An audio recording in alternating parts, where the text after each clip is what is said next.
छत्रपती शिवाजी महाराजांचं आयुष्य हे फक्त 50 वर्षाचं आयुष्य होतं। 1630 मध्ये महाराज जन्मले आणि 1680 मध्ये महाराज मृत्यू पावले, निधन झालं महाराजांचं। परंतु अवघ्या 50 वर्षामध्ये जी महाराजांनी कीर्ती केली, अवघ्या 16व्या वर्षी महाराजांनी तोरणा हा गड जिंकला, त्यानंतर अनेक किल्ले अनेक गड जिंकले, स्वराज्याची स्थापना केली, हिंदवी राज्याची स्थापना केली। आज 50 वर्षाचा इतिहास जरी महाराजांचा असला तरी सुद्धा आज संपूर्ण भारत देशातच नव्हे तर संपूर्ण जगामध्ये विश्वामध्ये एक युगपुरुष म्हणून छत्रपती शिवाजी महाराजांचं नाव आदरानं घेतलं जातं। गावोगावी वाड्यावाड्यावरती छत्रपती शिवाजी महाराजांच्या मूर्तीचं पूजन केलं जातं आणि छत्रपती महाराजांचा आदर्श प्रत्येकानं घ्यावा हे आपण आपल्या मुलांना सांगतो, शिक्षक विद्यार्थ्यांना सांगतात।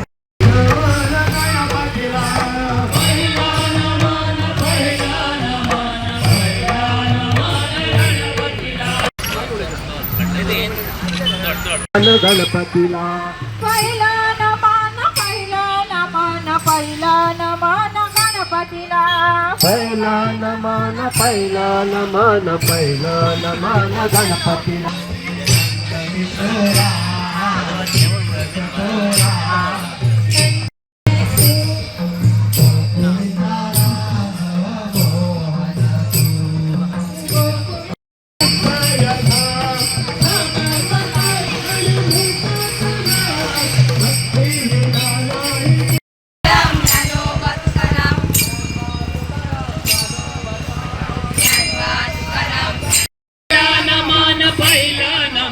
पहिला नमन गणपतीला ज्ञानबा तुकाराम ज्ञानबा तुकाराम ज्ञानबा तुकाराम